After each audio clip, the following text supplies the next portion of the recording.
I was hoping that this could be a show and tell.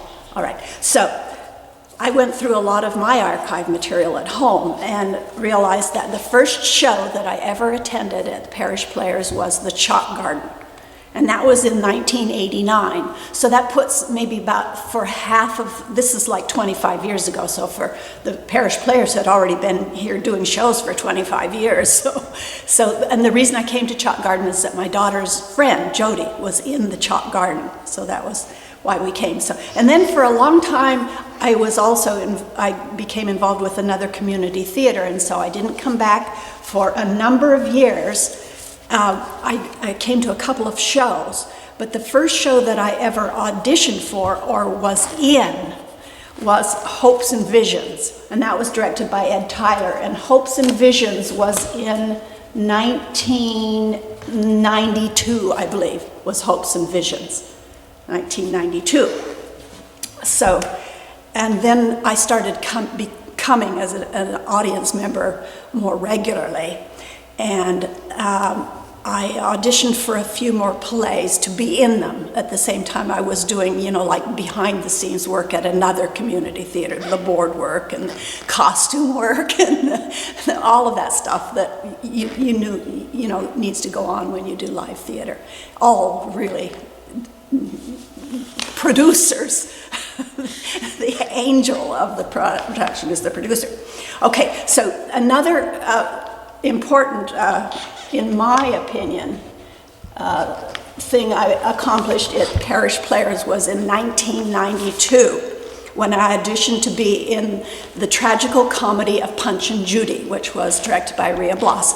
And that was the first time that I ever convinced a director to cast a woman in a part that was written for a man. Because the second thing you learn when you audition for a play is that at most of the auditions, you're in a room full of women who are trying to get one part. Okay, and you hardly ever see any man. But most of the parts are written for women. So I convinced her to let me play. The dragoman with the devil. And so I could play it, I just played it androgynously. And since that time, I've managed to convince 3 other directors that either the character didn't need to be a woman, didn't need to be a man, although the part was written, the story didn't demand it, so they cast a woman, and or to let me just play the role of the man. So that's worked 4 times.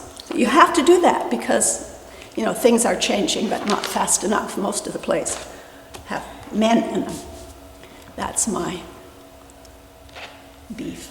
Okay, so then I came to lots and lots and lots of them, and the one I wanted to point out, then I got involved, of course, more with Parish Players, and I wanted to point out that I started making costumes. So this is a costume that I made for, not very fancy, this is a costume that I made for Danuta Jacobs when they did Uncle Vanya here. And that was the Uncle Vanya that was done in 1994. And so the Chekhov play. And so I made that costume for Danuta. And then also, let's see what else. There were a few other plays, and the next one is I tried my hand at stage manager, not very good as a stage manager, but I met, many people will remember Charles Egbert. He's an architect, and he wrote several plays. One of them was Princess Olivia, which he did both here at the Parish Players, and yes, he did here at the Parish Players, and also over in Woodstock at New Wool House Players. So I tried my hand, I did that part as stage manager in Princess Olivia. That was a really fun show. It was a really fun show. Then I thought, well, maybe it would be good if I would try to direct a play. And one of the things that I think is wonderful about the 10-Minute Play Festival, which we do here and a number of theaters do, is that it gives people who want to try something to do it, just with a 10-minute play. So I directed a 10-minute play, The Last Egg, It was really fun. And I like staged readings also, because it gives, again, people who maybe can't memorize lines or don't have the time to do a stage reading. And it also gives a lot more people opportunity to be on stage. So I directed a 10-minute play festival. And then I got up, I don't know, this is Barbara Payson's doing, to direct Blithe Spirit. And that was really an enjoyable experience for everybody. It's what I liked best about the theater, is that it gives you an opportunity to work collegially with a group of people. What else? Okay, the last play that was presented in this theater, in the Grange, before it was condemned as a public venue. This was what I called BR, which is before the renovation. When if you never did anything here in the Grange, BR, you would, if you ever did, you would realize it's amazing to me that if you look at the whole list of plays that the Parish Players has done, the productive years where plays were put on here, BR, were when there were two big wood stoves, the stage manager would have to come and light up the fires in these big stoves. There was no running water. There were the indoor outhouses. And I never went in there, to tell you the truth. For 5 or 6 or 7 years that I did things here, I never went in there. But the people who have become involved with parish, AR, after the renovation, need to maybe hear some of the early stories about BR. But anyway, Vital Signs was the last show I was in. That was the last show that was done here in the Grange, BR. And then conveniently, and it wasn't planned, my husband and I moved to Laconia, New Hampshire in 1997, which was when they stopped doing plays here for a 3-year period and did that wonderful renovation that gives us this great theater now. So that was Vital Signs. And since then, I've done a few shows and a few shows.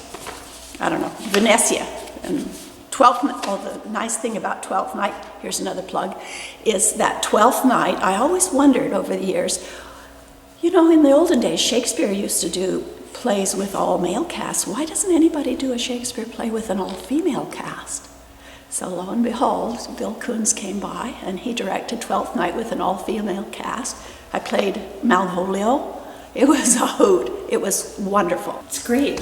I like to be involved in doing whatever. So whatever needs to be done, that's basically what I do. And so probably my biggest thing right now is that I'm really interested in the facility, the building, the theater itself, because for a community theater to have its own theater is really wonderful. Because otherwise, if you don't, it's great. It's a wonderful asset for the community to have this theater and have all this live theater and music going on here. It's amazing. People who know me now hardly can believe when I say to them, you won't believe this, but as a young person, and up until my midlife crisis, my goal in life was to be invisible. I was very quiet and very shy, but very observant. And I think that people who are watchers and listeners are always taking things in. And I was always taking things in, but I couldn't believe that I would ever have enough courage to actually be in a show, although I'd been going to shows and working behind the scenes for a long time. So then my daughter got up the courage. She was shy and quiet too, but she said, oh, what the heck, I'm not going to be like that anymore. So she got involved with the musicals that Rob Gaddy was doing over at the Hartford High School. So I thought, well, if she can do it, I guess I could. So I'd seen audition in the olden days. In the community calendar, you used to see audition notices more than you do now. So I saw one for a play in Woodstock, and I said, oh no, I can't go. And then I said, oh, I might as well go. Of course, the room is full of women, and I auditioned. I had never done anything like that before, and I thought, I'll never hear from them again, And sure enough, the director cast me as Bananas in the House of Blue Leaves. This is a pretty chunky part. Okay, so I mean, the whole experience was just exhilarating. And I was again stunned when the reviewer thought that I in particular in the cast was really good. And so I thought, oh, he must not know very much. So, but it was exhilarating because what it allows you to do, if you can't do it yourself, you can express what part of you can't express directly, you can express through a character in a different show. And if you're on stage playing a role, you can't play anything that you don't know, that you haven't felt, that you don't think about, that you don't feel. You have to know it. It has to be there, all of that. And I'd been soaking that all in all my life. I still am. So you can express that, and it's really liberating. It's a hoot. It's great fun.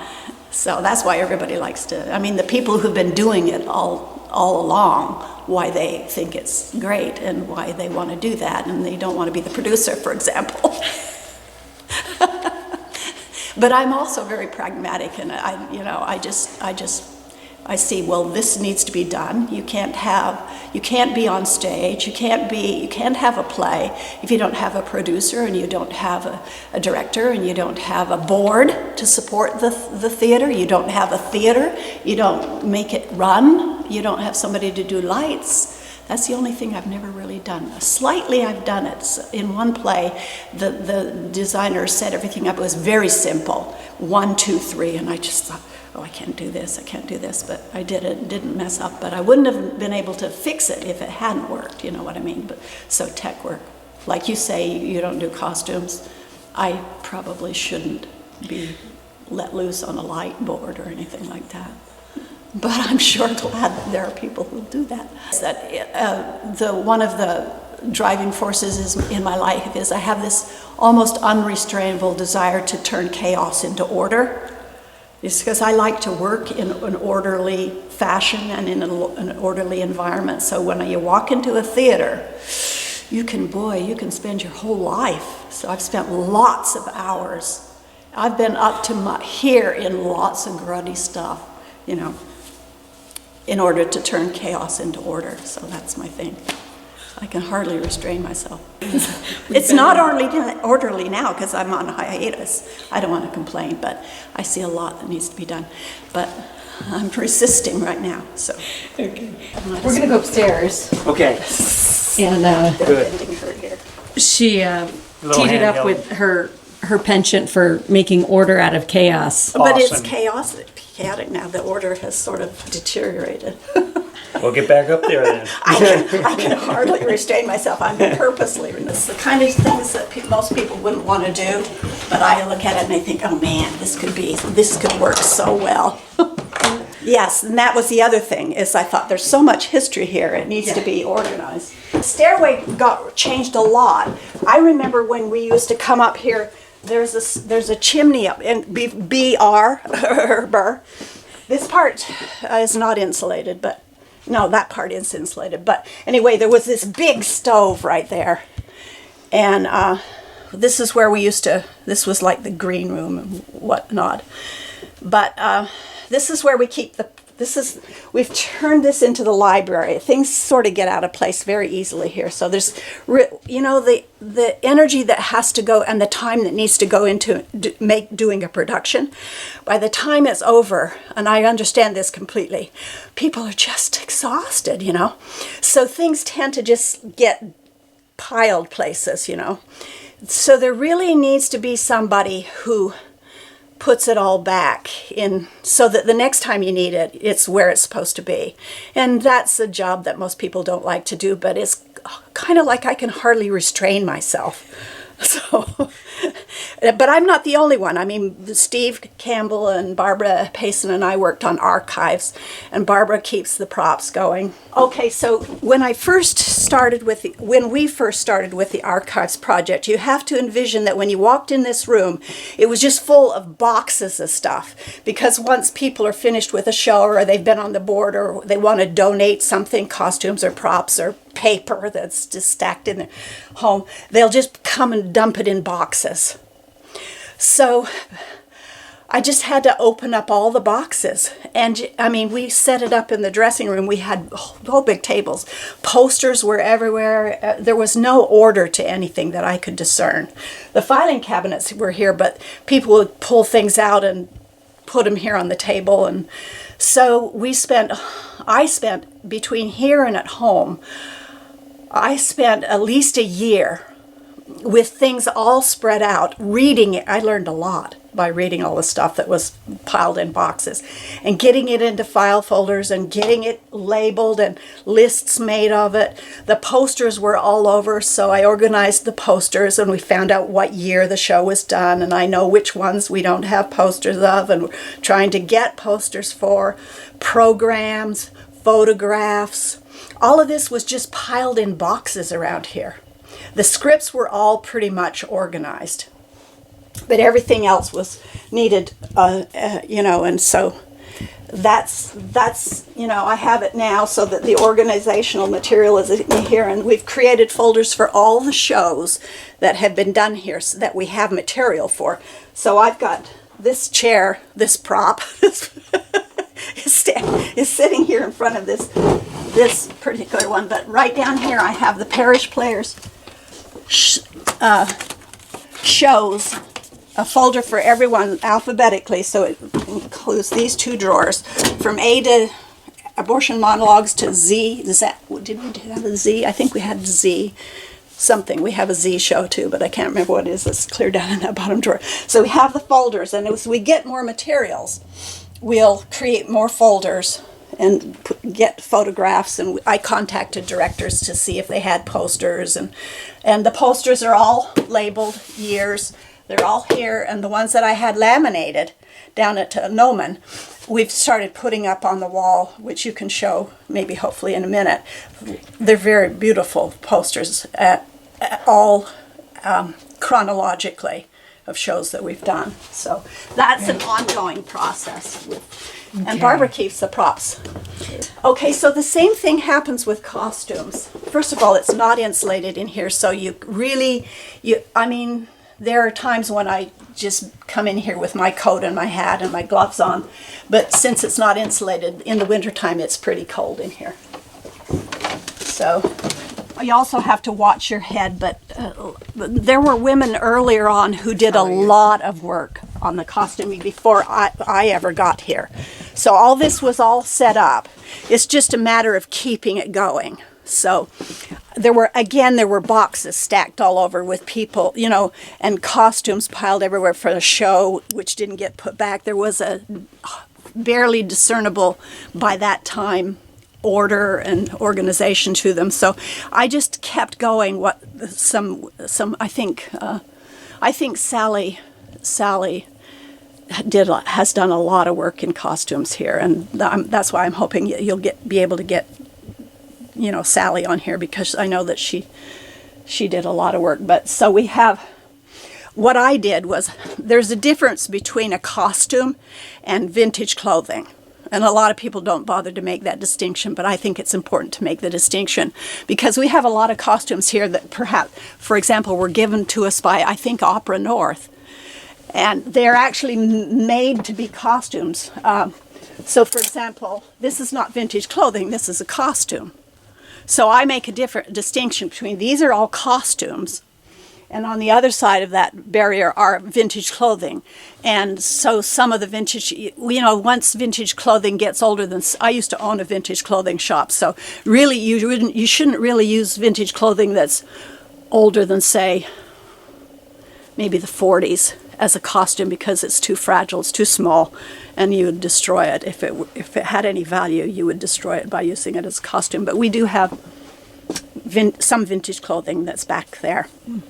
And these are all, it's just a matter of keeping this organized, because it can fall out of Parish Players shares. And as a matter of fact, today when I came in, I brought back some costumes that Parish Players had loaned to Barn Arts. Parish Players loans costumes to all the schools around here, not only Thetford Academy, but the one up in I'm forgetting. Crossroads? No, up north it's in Orford or someplace like that. Its name is escaping me, but the schools come and borrow costumes all the time, and do other theater groups. So, and just regular people who are going to a costume will do that.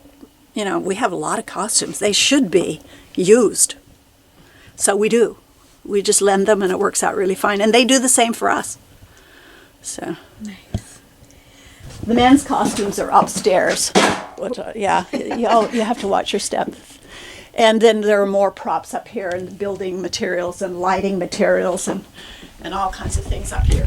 Hopefully, eventually we'll get this part insulated so it's more for year-round use. But again, this was a big mess when I started out. You have to imagine this as just a big pile up with a little space to walk through. Was it a year and a half ago that we did this? We organized. Again, it gets to be such a big jumble that you can't even get in or out of here. So about a year and so ago, I think we did this, didn't we? Yeah, it was a lot warmer that day.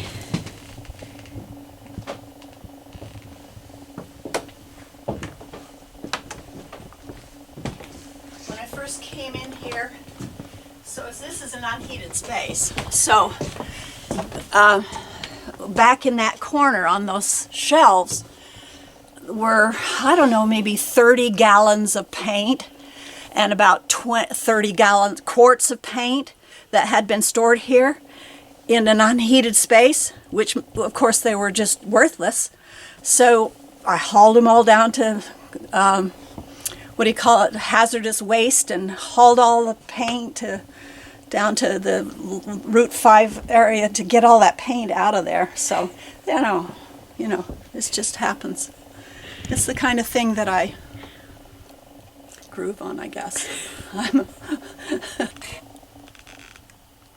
We have a lot. I don't know of any, I don't know, I've never been, I organized New Wool House Players costume loft too. They don't have nearly this much. They don't even have a quarter of this amount of stuff. Parish Players has a lot.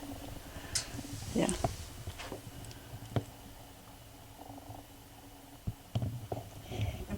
So, yes, people bring things. Sometimes they'll leave it on the porch. Sometimes they'll call ahead. Sometimes not. But sometimes you'll come and there'll be a box of stuff on the porch.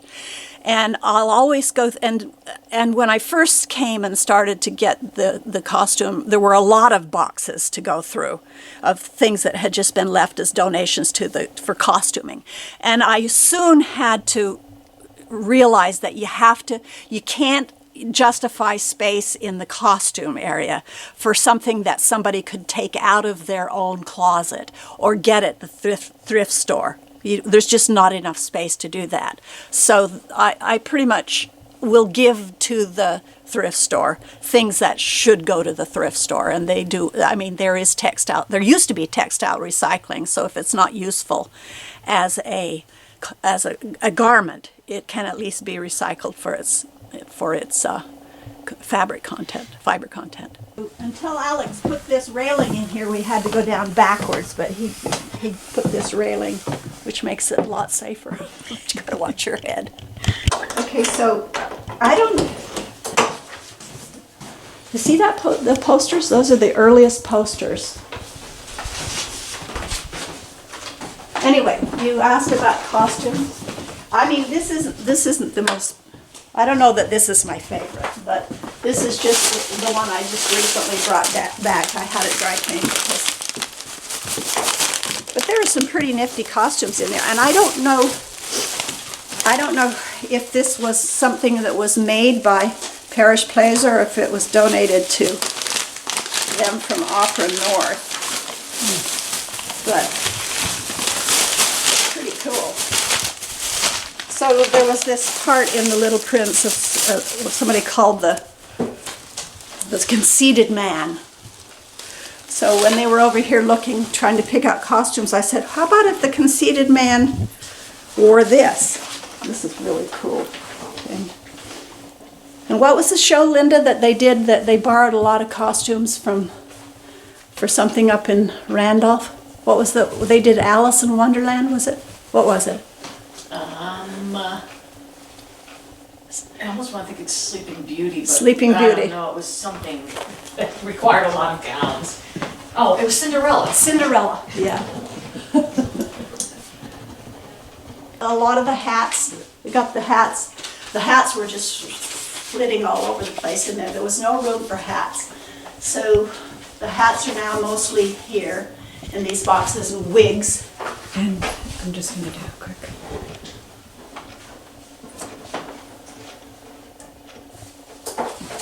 Now, Sally Dustin, I think, and Dean designed a lot of these posters.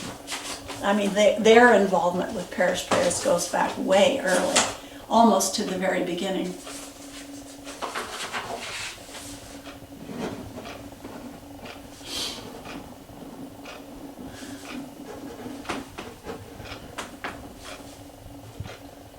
And this is only about half of the ones that are over there in the archives.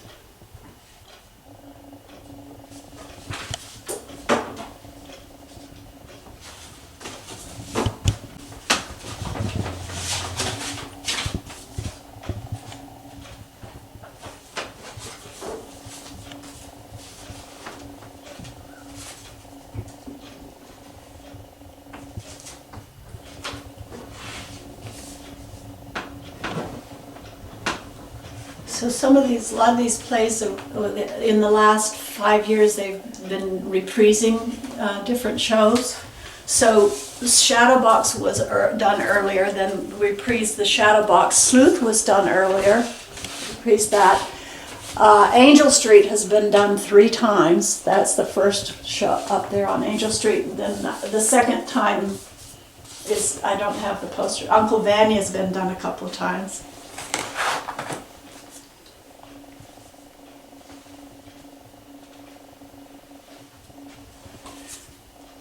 I mean, the number of plays and the variety of plays that Parish Players has done is amazing. That's amazing. This is famously called, we usually call it the Lick'em and Stick'em Party. We usually make a party of this. I know. Don't you? I'm just having a party by myself.